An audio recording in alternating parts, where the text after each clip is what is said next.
Hi guys, big boss season 10 and Agni Pariksha season 2లో మొత్తం అయితే 15 మెంబర్స్ ఫైనల్ అయ్యారు. అందులో 8 మెంబర్స్ అమ్మాయిలు, 7 మెంబర్స్ అబ్బాయిలు అయితే ఉన్నారు. వీళ్ళకు రకరకాలుగా టాస్క్లు పెడుతున్నారు. మనకు ఆల్రెడీ ఒక ప్రోమో వచ్చింది. అందులో శాలిని అయితే నెక్స్ట్ లెవెల్, శాలిని దామేరు అమ్మాయి నెక్స్ట్ లెవెల్ ఆడింది. ఆ టాస్క్ చెత్త పోసే టాస్క్. తనైతే ఈ టాస్క్ గెలిచిందని నాకు అనిపిస్తుంది. ఇప్పటివరకు అయితే ఇంకా మనకి ఎపిసోడ్ రిలీజ్ కాలి, కానీ ఈ అమ్మాయిని నేను ఫస్ట్ తక్కువ అంచనా వేసాను, కానీ నెక్స్ట్ లెవెల్ ఆడింది శాలిని దామేరు. నాకైతే ఈ టాస్క్ మాత్రం ఫస్ట్ పెట్టిన టాస్క్ మాత్రం నెక్స్ట్ లెవెల్ నచ్చింది. ఇంకొకటి ఇంకొక టాస్క్ పెట్టారు. ఎక్స్ బాయ్ ఫ్రెండ్ కానీ గర్ల్ ఫ్రెండ్ కానీ కాల్ చేయమని. అది కొంచెం ఎందుకు అంత బాగా అనిపించలేదు, ఎందుకంటే అది పర్సనల్గా కానీ ఆల్రెడీ తను మన సృష్టి అది వాళ్ళ ఎక్స్ బాయ్ ఫ్రెండ్కి ఫోన్ చేసింది. ఆ టాస్క్ వల్ల ఖచ్చితంగా ఎట్లయినా సృష్టి గెలుస్తుంది. సో ఇప్పటివరకైతే మనకు ప్రోమోలో 2 టాస్క్ చూపించారు. ఈ 2 టాస్కుల్లో నాకు తెలిసి 2 అమ్మాయిలే గెలుస్తారని నాకు క్లియర్గా కనిపిస్తుంది. అండ్ ఈ అగ్ని పరీక్షలు కొంతమందికి స్క్రీన్ స్పేస్ చాలా తక్కువ సమయం ఇస్తున్నారు, కొంతమందికి అయితే అసలు ఇవ్వటం లేదు. నేను 8 మందిని ఎలిమినేట్ చేశారు కదా, అందులో చాలామందికి స్క్రీన్ స్పేస్ అయితే చాలా తక్కువ సేపు ఇచ్చారు. ఆల్మోస్ట్ కొందరికి మినిట్ 2 మినిట్స్ కూడా ఇవ్వలేదు. ఇది ఎందుకు నాకు నచ్చలేదు. కొంతమందికి అయితే స్క్రీన్ స్పేస్ ఎక్కువసేపు ఇస్తున్నారు. అండ్ ఈ ఉప్పల్ బాలు, ఇది నవదీప్ది ఈ అగ్ని పరీక్ష సీజన్ యొక్క ఈ కాంట్రవర్సీ కంటిన్యూ అవుతుంది. ఈరోజు ఆర్టీవీ లైవ్ డిబేట్లో ఉప్పల్ బాలు గారు అండ్ మన big boss season 8 contestant Shekhar Basha గారు లైవ్లో వాళ్ళిద్దరు డిబేట్ పెట్టారు. అంటే శేఖర్ భాషా గారు లైవ్లో అయితే ఉప్పల్ బాలకే సపోర్ట్ చేశారు. నువ్వు బిగ్ బాస్ ఇది నువ్వు ఇలాంటి ఇవి యాప్స్ ప్రమోట్ చేయలేదా, దాని గురించి చెప్పాల్సి ఉంది.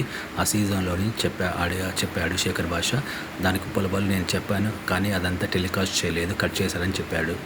అండ్ రుచిత తను ఆ ఓల్డ్ గెటప్లో బాగానే యాక్టింగ్ చేసింది, డ్యూయల్ రోల్ చేసింది, కానీ ఎందుకో రుచితని సెలెక్ట్ చేయలేదు. తనకు ఒక్కటే రెడ్ మార్క్ ఇచ్చారు. అండ్ జర్మనీ నుంచి వచ్చిన ఒక అబ్బాయి, జపాన్ నుంచి ఒక అబ్బాయిని తనకు ఓ డిగ్రీని ఇచ్చి తనను నీకు తెలుగు ఇంకా సరిగ్గా రాదని తనను నెక్స్ట్ సీజన్కి అప్లై చేసుకోమని చెప్పారు. సో ఇది ఏదో జరిగింది ఇప్పటి వరకు.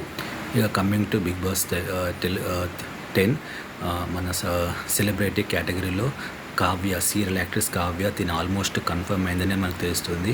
కావ్యని ఎప్పటి నుంచి అడుగుతున్నారు, కానీ ఈసారి అయితే ఆల్మోస్ట్ కన్ఫర్మ్ అయిందని చేస్తుంది. చిన్ని సీరియల్లో యాక్ట్ చేసింది కావ్య వస్తే నాకు తెలిసి తిను కొంచెం లేడీ విన్నర్ అయ్యేందుకు ఛాన్సెస్ ఎక్కువ ఉన్నాయి.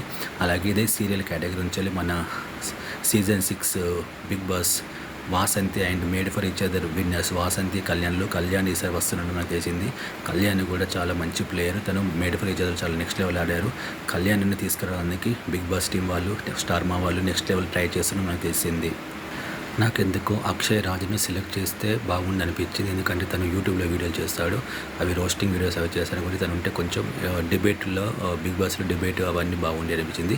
కానీ జడ్జెస్ తనని సెలెక్ట్ చేయలేదు. తను బయటకు వచ్చి వీళ్ళపై కూడా రోస్టింగ్ వీడియోలు చేస్తున్నారు. అది జడ్జెస్ యొక్క ఫైనల్ డెసిషన్. అండ్ ఈ అగ్ని పరీక్షకు వచ్చిన చాలామంది కంటెస్టెంట్స్ అప్పుడే చాలామంది రివ్యూర్స్తోని వాళ్ళు టచ్లో ఉన్నారు. వాళ్ళతోని వీళ్ళు అప్పుడే ఏంటిది వాళ్ళకు సీజన్లో సపోర్ట్ చేయాలి, కానీ రకరకాలుగా వాళ్ళకు డిస్కషన్ జరుగుతున్నాయి. అప్పుడే ఈ అగ్ని పరీక్షలో వచ్చిన చాలామంది అప్పుడే పిఆర్స్ను అంటే పబ్లిక్ రిలేషన్స్ ఆఫీసర్ను అప్పుడే స్టార్ట్ చేశారు. వాళ్ళ ఇన్స్టాగ్రామ్ అకౌంట్స్లో, వాళ్ళ సోషల్ మీడియా అకౌంట్స్లో విపరీతంగా వాళ్ళ కంటెంట్ను వైరల్ చేసుకుంటున్నారు. ఈసారి బిగ్ బాస్ 10 కాబట్టి స్టార్మా వాళ్ళు, బిగ్ బాస్ టీం వాళ్ళు ఎలాగైనా ఈ సీజన్ బాగా సక్సెస్ చేయాలని, అందుకే భారీ మొత్తంలో ఎక్కువ మంది సెలబ్రిటీస్ని తీసుకుందామని ట్రై చేస్తున్నారు. అలాగే అంతేకాకుండా ఈసారి టాస్క్లు కూడా చాలా విపరీతమైన టాస్క్లు పెడతారని తెలిసింది.